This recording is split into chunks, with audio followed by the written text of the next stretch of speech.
I welcome into the Butt and Breneman show. Can't believe the college football season is just about over, Adam. It's the national championship week. It's Monday. It's Indiana trying to finish off an undefeated season, taking on the Miami Hurricanes. Not much to break down from the Rose Bowl, man. That was just that was a butt whooping. You know, Indiana from the first play, D'Angelo Pons, the crowd pop on TV with the pick six. It was the Hoosiers all the way. So anything stand out to you about that game? Anything you even want to discuss in that game before we get into the national champ? I think two things. One, incredible just how well Kirk Cignetti has continuously had his team ready to go in these games.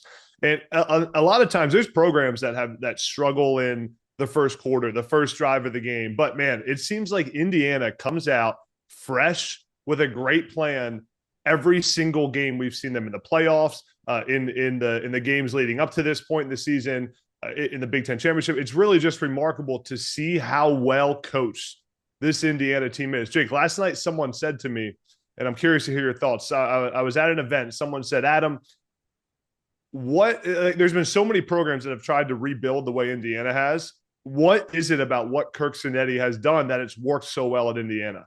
And I think you can point to so many things to say, man, he's hired great assistants and great coordinators and kept them on his staff. He's evaluated talent really well. But it's the combination of everything that's been really the perfect storm for Indiana, allowing them to get to this point in the national title game. But you've covered this Indiana program really close. So I'm curious, can you pinpoint to one thing that says this is what makes Kirk Cignetti different than anyone else in college football right now? Because, Jake, this is one of the best coaching jobs, if not the best coaching job in college football history. It is the best coaching job in college football history. And I agree with you. It's not one thing. Like, I was actually having the exact same conversation yesterday. And I think it's fitting because Indiana went from being like a great story that everybody was celebrating to now they're getting some hate on the outside and people trying to diminish their success. And I say, congrats to Indiana. That means you're a great program. And some of it is, well, they're just a team full of old guys. They're just fourth, fifth, sixth-year guys, of course. Or, hey, they spent a ton of money on their staff. Of course, the coordinators have earned it.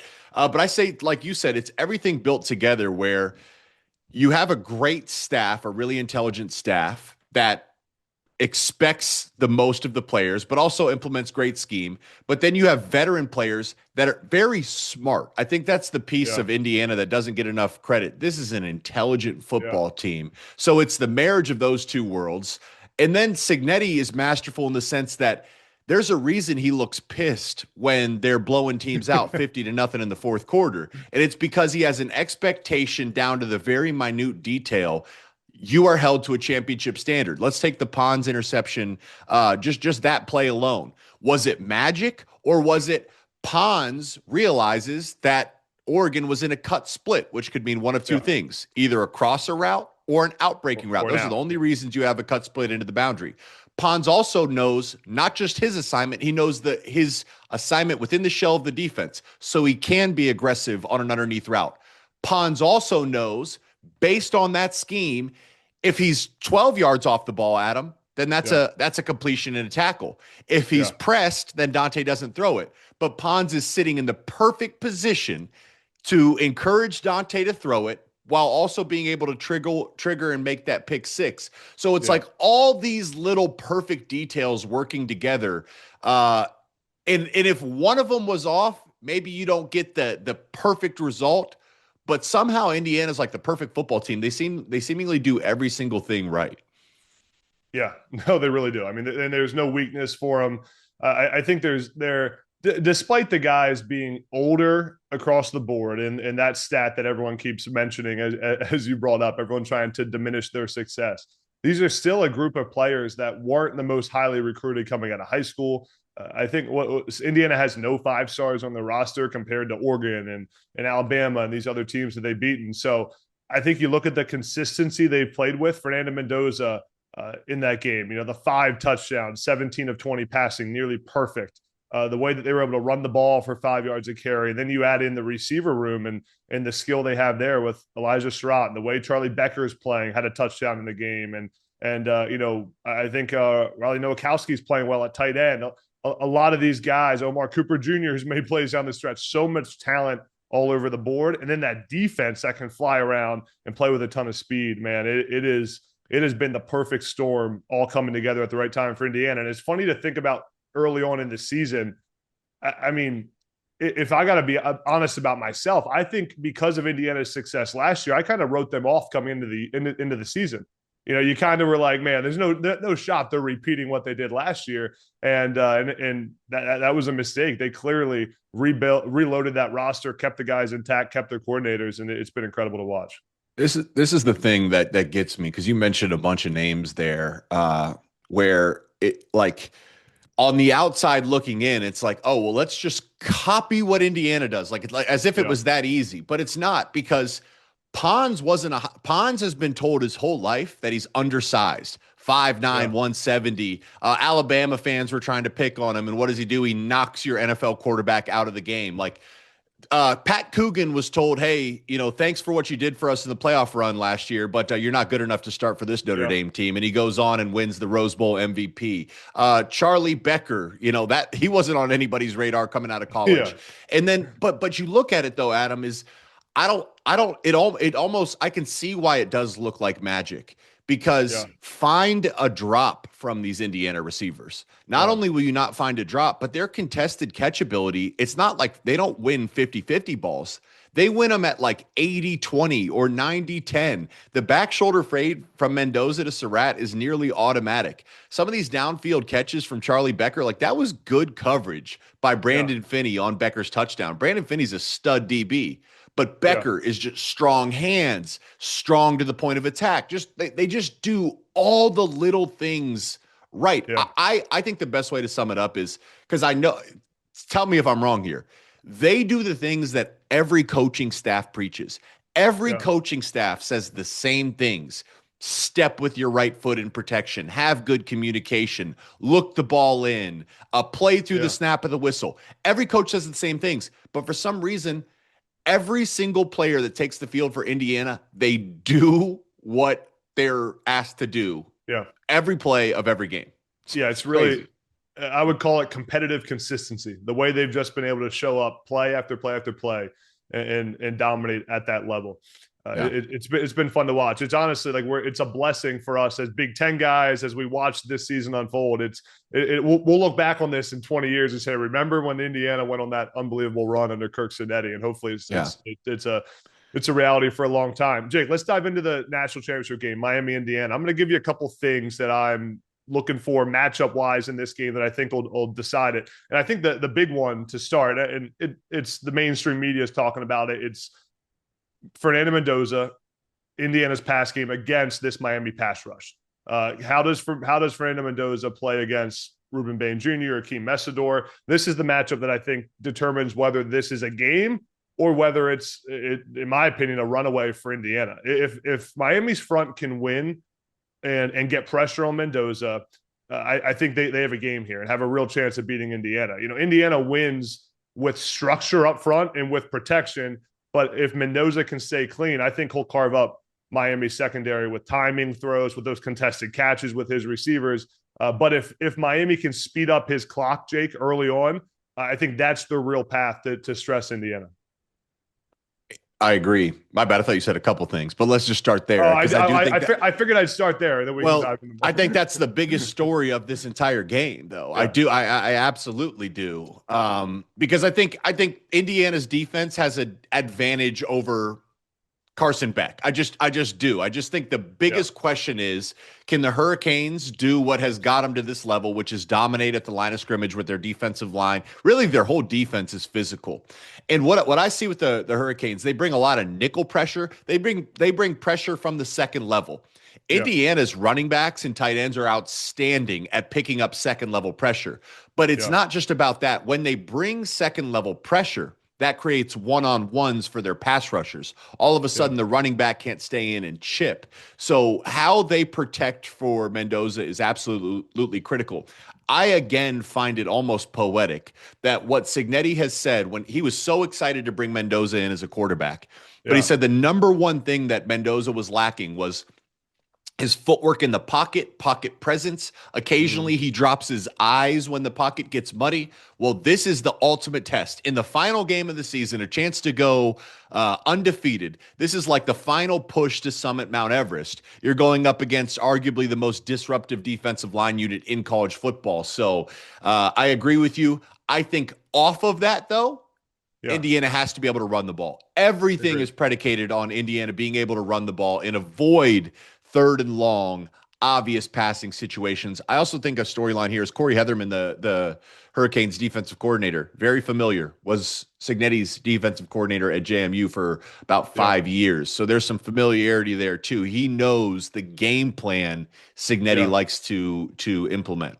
Yeah, I do think the other piece, though, Jake, you mentioned that you think Indiana has the advantage against Carson Beck, and I would agree, but I do think that Carson Beck versus the Indiana secondary is another fun matchup in this one because Carson Beck has been elite on third down. I mean, you look at that game in the semifinals. I mean, he made some plays there in critical moments, third down, game saving drive that were big time throws. You know, the BTT category, big time throw. I mean, he Yeah. was on that category on the film that we see. But then Indiana has thrived throughout this year on baiting quarterbacks. Late in the game, Let me stop you here though, yeah, because I though I see Miami's offense. They have condensed the playbook. They're yeah, trying to protect Beck. yeah, Now, what he did to win the Canes the game against Ole Miss was outstanding. I can take nothing away from it. I was shocked. I did not expect that from Carson Beck. yeah. But Agreed. Ole Miss's defense is not comparable to Indiana's. Yeah, Ohio State's is, and that's where I think that's a more accurate matchup, and that's where I just don't see Carson Beck having multiple drives picking apart Indiana's yeah. defense. He might get one. I just don't see it. Agreed, and that's why I think this matchup is so critical because Beck has to be able to sustain drives. You mentioned Indiana's run game. Miami has to run the football. They got to. Yeah. Mark Fletcher Jr.'s got to be able to run the ball and make some plays happen in this game. If Carson Beck forces throws like he's done throughout his career in critical moments, or if he holds the ball, this is where Indiana can take over this game, and this will be the hardest coverage test that Carson Beck's seen all season long. I mean, this will be the biggest test for him. So I think early in this game, I'm going to watch Carson Beck, and I feel like after 3 drives, we'll get a sense of is Carson Beck going to keep this game alive, or is there a big turnover coming that's going to – you can't turn the football over against Indiana. You just can't. They'll suffocate you, and they make you pay for your mistakes. So I think that's going to be a critical piece of this game. You want to hear the key stat here? Oh, Gary, you always come with and shout out to the great research department because I know you're not finding these on your own all the time. No, shout out to Harold. Yeah, no, shout out to Harold Shelton. He's the one that was on this. There's 2 versions of Carson Beck, though. There's Carson Beck when he's under pressure and Carson Beck with the clean pocket. The key is this. I was shocked to find this out. Miami's got a really good offensive line. Carson Beck has been pressured on 17.6% of his dropbacks. That is the fewest pressure of any quarterback in college football with a minimum of 200 snaps. The next closest is 22%. So teams have not been able to pressure Carson Beck. Why does that matter? Because when Beck is under pressure, he drops to a 49% completion rate. His touchdown interception drops by a significant margin. He's a good quarterback. I think it's like 76% in a clean pocket.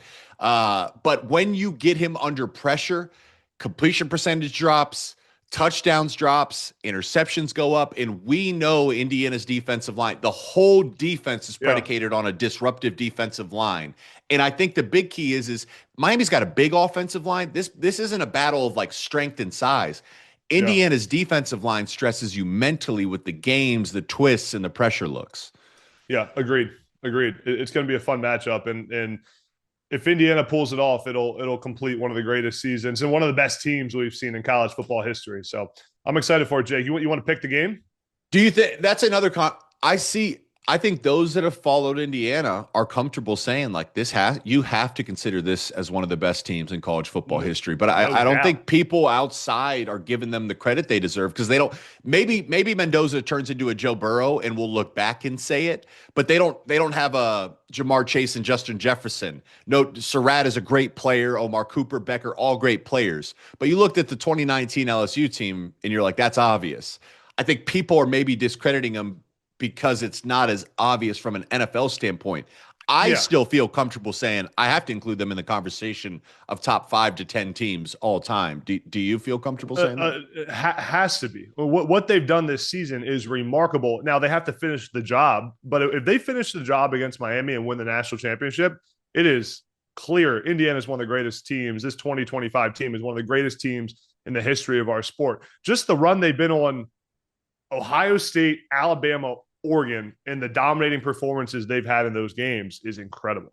On the road, mind you, on the road at Kinnick, Iowa, on the road at Oregon, Autzen, on the road in Happy Valley, Penn State. Like, there's not a lot of teams that are going 3-0, regardless of what those opponents look like this year. And now we know Iowa should have been ranked over Vandy and Tennessee. We knew that. Yeah. Washington should have been ranked over Vandy and Tennessee.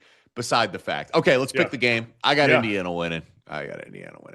Yeah, I mean, to me, the game comes down to a few things we know about Indiana. Indiana plays the cleanest brand of football in the country. They don't beat themselves. There aren't penalties, which Miami has struggled with. There aren't missed assignments. Indiana, I think will dictate the game flow here by how they're going to run the football, the way they play defense. I think Miami's shown to be impatient throughout this season at times, and which leads to mistakes, as we talked about with Carson Beck. And Indiana just finishes people. Listen, no disrespect to Miami. They are dangerous. They're talented. There's a ton of speed. But Indiana is relentless. They're disciplined, man. So I'm taking Indiana. I'm going to say 34-21, Indiana. I have no disrespect for Miami. I really think this is the biggest test for Indiana all year. I have zero bad things to say about Miami. Like that, this Miami team absolutely can win the national title. This is not a runaway. Indiana's going to run them off the field. I do not believe that at all. Yeah. If I was placing my money on anything, I'm not. Yeah. It would be on Indiana and Signetti. Yeah. Do you think my score of 34-21 is too big of a spread there? Too many points for Indiana there? What do you think? No, I can see that. I can see that. I think that's too many points in the game. I think Miami's going to try to slow the game down. Indiana's going to slow the game down. I think it'll be a lower scoring game, but I've been wrong before. Only a couple times, right? Just once or twice. It's going to be fun. But you're headed out to the game? I am. Yeah, Miami. Let's go. Yep. Be great, man. How about this? They're saying it's a home game for Miami. There's going to be more Indiana fans there. Yeah. 70-30 is what I think. I think it's going to be 70-30 for the Hoosier fans. Yeah. No doubt. I mean, again, no disrespect to Miami, but their home games don't even feel like home games when it's not the national championship games. No. Ticket prices? You seen these ticket prices? This is crazy. Crazy. How could you not pay the players, man? Look at the revenue generated. Pay the players. Yeah, I'm happy. And really cool for Fernando Mendoza to be playing this national championship game in Miami, Florida, where he went to high school.